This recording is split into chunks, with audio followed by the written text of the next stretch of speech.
روز بخیر. امروز 2 январ است و امروز با شما نظری میاندازیم به خبر و گزارش‌های تاجیکستان و جهان. نخست سرخط مطالب برنامه.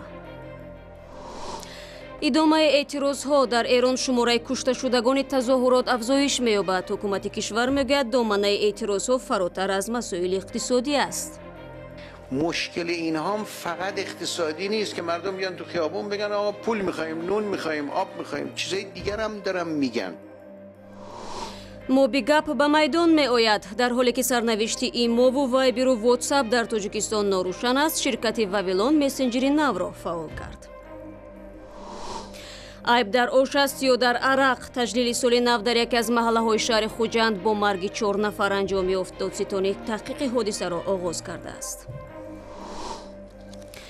дар Эрон рӯзи шашум аст ки эътирозҳои густурда алайҳи ҳукумат ва вазъи иқтисодӣ идома дорад. тибқи хабарҳои расмӣ то рӯзи 2 январ шумораи кушташудаҳои эътирозҳо ба 13 нафар расид.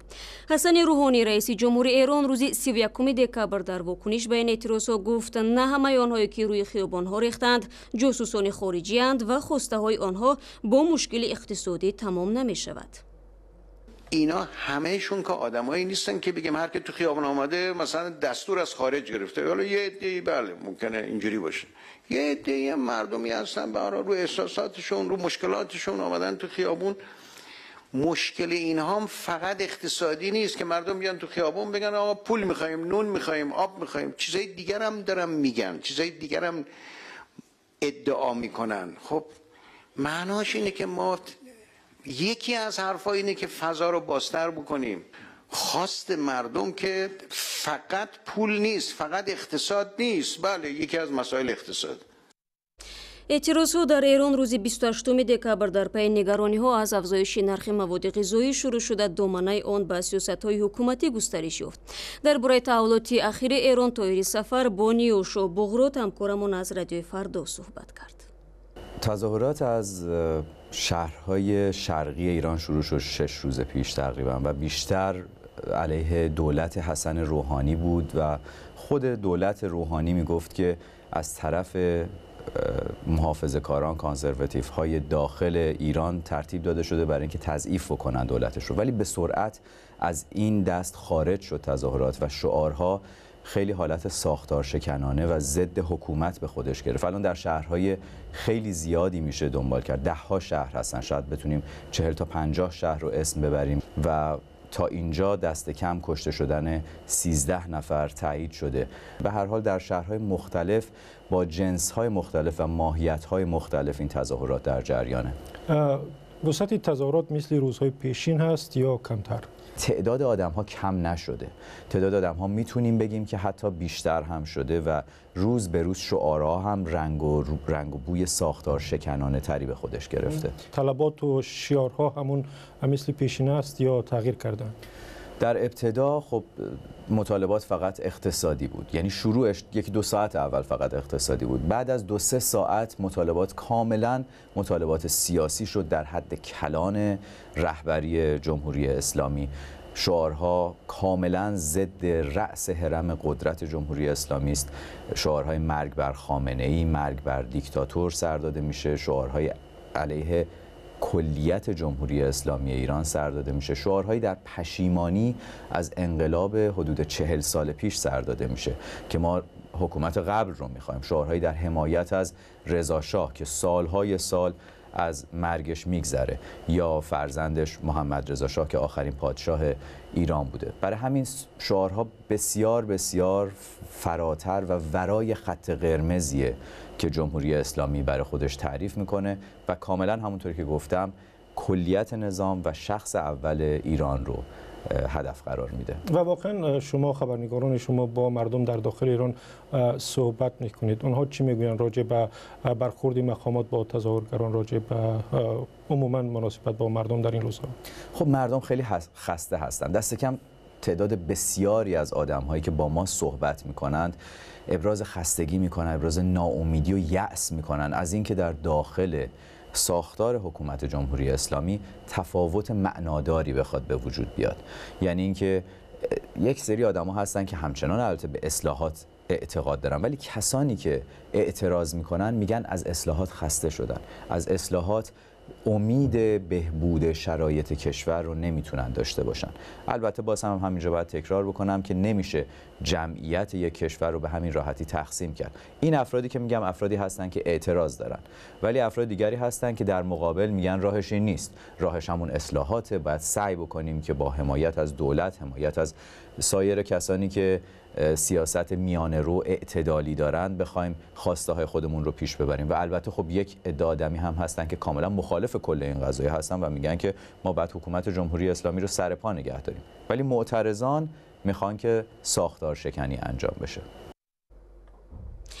گزارش‌ها درباره تحولات اخیر ایران و جزئیات صحبت را میتوانید در سامانه ما www.ozodi.org و ozodi ویدیو یوتیوب پیدا کنید. رو میاریم با موضوعهای دیگر. در پی قطع شدن رقم‌های НɁН در تاجیکستان، شرکت‌های وавилон و اینترکام اعلان نمودند که نمایندگی رسمی خود را در روسیه باز می‌کنند. با گفته شرکت اینترکام، نمایندگی آنها فروش رقم‌های علاقه تلفنی НɁН را طریق ثبت شناسنامه‌ها به راه می‌ماند. در حالی که در تاجیکستان سرنوشت پیام‌رسان‌های اینترنتی مثل وایبر و واتساپ و ایمو هنوز روشن نیست، شرکت وавилон خبر داد که مسنجر نو را برای انجام زنگ‌های تلفنی و ویدیویی راه اندازی کرده است. میرزا نبی خالقزاد در این باره گزارش می‌دهد. شرکت مبیلی وавилон موبایل با راه اندازی یک مسنجر تحت عنوان مابیگب برای شهروندان تاجیکستان برای علاقه ارزانتر و آسانتر و مناسبتر تحت عنوان مابیگب را راه اندازی نموده است. طور متخصصان این شرکت میگویند الکی این مابیگب مورد بهره برداری قرار داده شده است و در اونجا ترتیب یا نحوه به کار اندازی آن مشخص گفته شده است. طور آنها میگویند وقتی که شما میخواهید که از مابیگب استفاده کنید، طریق سیم کارت وавилон میتونید که در تماس شوید با نزدیکان خودتون، چی در داخل تاجیکستان با نرخ ارزانتر یعنی 3 درهم در تماس شوید، و یا از طریق شرکت های دیگری تلفنی در بیرون تاجیکستان در هر گوشه جهان با نرخ 1 دقیقه برابر با 12 درهم در تماس شوید. متخصصان این شرکت میگن که خیلی موافق تر است و در این شب و روز میتواند یک خالیگاهی را که پس از بسته شدن Н Н در خارج تاجیکستان از طرف خدمات علاقه پیش آمده است، این خالیگاه را پر کند. امروز نماینده خدمات علاقه تاجیکستان گفت که تا هنوز در مورد بسته شدن یا که محدود کردن مسنجرهای مثل واتساپ، ایمو و دیگر نوهای مسنجر هیچ گونه اقدام صورت نگرفته است و آنها هنوز هم مورد بهره برداری قرار دارند و حالا هیچ تصمیم نهایی در مورد بستن آنها پیش نیامده است. همین طور وавилон موبایل توانست که در همین شب روز همچون تحفه صالنوی برای شهروندان کشور این مسنجر تازه را راه اندازی کند. متخصصان وавилон موبایل میگویند که تقریبا این مابیگب مثل مسنجر چیگپ اتصال است که در چند پیش اون راه اندازی شد، ولی تا کدوم اندازه مابیگب موفق میشه و تا کدوم اندازه هم گفتگوی تلفنی با نرخ ارزان را چی در داخل و چی در خارج تاجیکستان فرا خواهد گرفت، هنوز چیزی گفتن اندکی بر وقت‌تر است. میرزا نبی خالقزاد، شادمانیتیم، رادیو آزادی دوشنبه. حالا میرویم به شمال تاجیکستان. در یکی از محله‌های شهر خوجند بر اثر زهرآلودشوی چند تن جان باخته و تعدادی هم در بیمارستان بستری شدند. مقامات امور داخلی ولایت سوغد میگوید این فاجعه زمانی رخ داد که همسایه‌ها در باغچه نزد حوله برای تجلیل سال نو در گرد دسترخوان عیدانه جمع آمدند. تحقیق این قضیه را مقامات دادستانی ولایت سوغد بر عهده دارد. عبدالله شرف با تفصیلات بیشتر.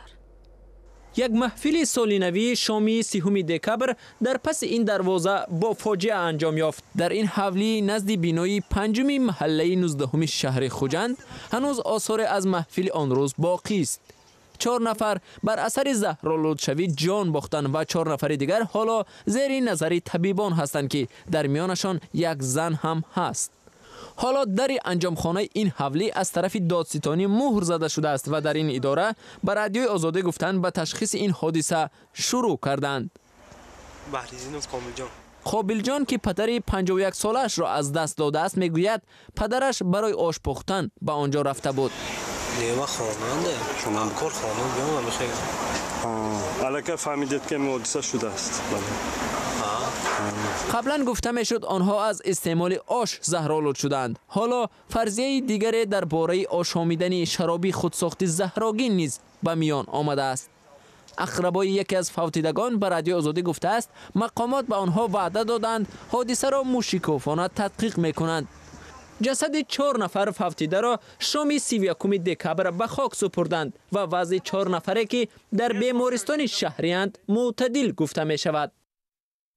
طبق خبری که همین حال به دست ما رسید، تعداد آنهایی که در پی زهرآلودشوی به بیمارستان انتقال یافتند به 8 نفر رسیده است. در میان آنها یک کودک نیز بوده است. در پی تشخیص طبی معلوم شده است که به جای نمک آشی در پلو سوده را استفاده کردند که به زهرآلودشوی سبب گردید. رادیوی آزادی این موضوع را پیگیری دارد. در همین حال شب سال نو در ناحیه ҷаҳон سابق قمسنگیر در پی مناقشه گروهی یک جوان 31 ساله هلاک شد. وزارت امور داخلی تاجیکستان میگوید زدوخوردی شب 31 دکبر میان ساکنان جوان ناحیه ҷаҳон و قرغونتپه و وخش دوشنبه صورت گرفت. آرزوی کریم در رابطه با این حادثه تفصیلات بیشتر دارد.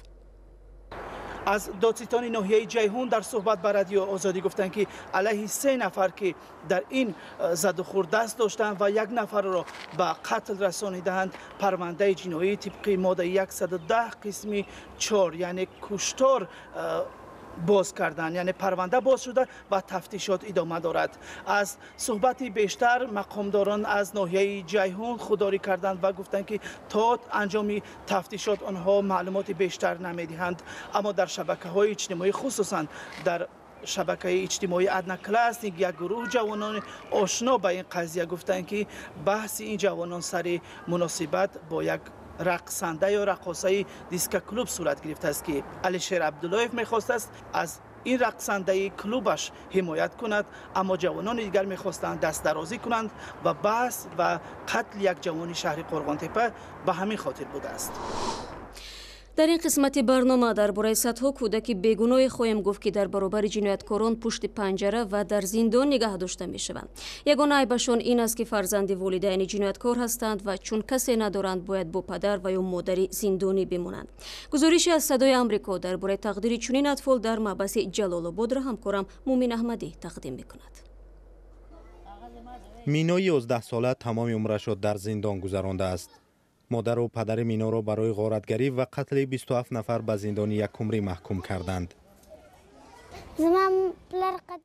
پدری من آدم کشته است و برای همین او را و مادرم و برادرم را زندانی کردند. پدر و برادرم در زندان مردند. مادرم زنده است. همینجا تولد و بزرگ شدم. وقتی در بطن شیرینگل پیدا شد، او را از حلقه دار نجات داد. آرزوی اصلی این است که با مادرم اینجا را ترک کنم، خانه روم و برادران و خواهرانم را ببینم. این زندان یک مکتب خرد و جای بازی برای کودکان دارد. شیرینگل می تواند فقط تا 18 سالگی مینا را با خود نگه دارد. اگر رئیس جمهور اشرف غنی مرا از دخترم جدا کردن خواهد، باید اول مرا به دار آویزد. من یک لحظه به دخترم بودن نمیتوانم. او زندگی من است.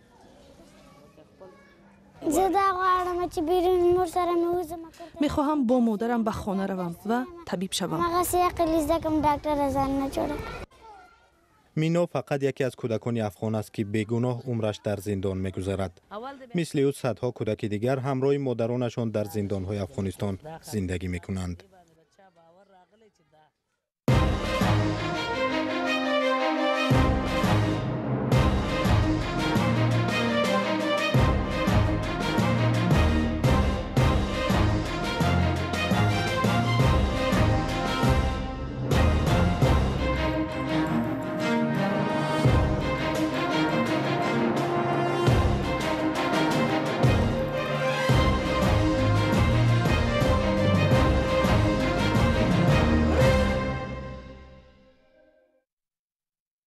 شما برنامه خبری رادیو آزادی رو تماشا دارید. فتولو فتولویف کاپیتان دسته استقلال دوشنبه و نیم حمایتگر تیم منتخب ملی فوتبال تاجیکستان با باشگاه فوتبال پرسلا لامانگانی اندونزیا پیوست. این فوتبال بازی 27 ساله تاجیک علاقه قرارداد 1 ساله را به امضا رسانده است. و با امید خبرهای خوب برنامه امروز را انجام میدهیم. خبر و گزارش‌های بیشتر در سامانه azadi.org، صفحه ویژه ما در شبکه‌های اجتماعی مثل فیسبوک، توییتر، ادناکلاسنیک، اینستاگرام و آزادی ویدیو یوتیوب قابل دریافت است. همچنین نوار ما را میتونید در سایت آزیا پلوس تماشا کنید. تشکر که ما را همراهی میکنید. برای کار و خدا نگهداری هر یک شما باشد.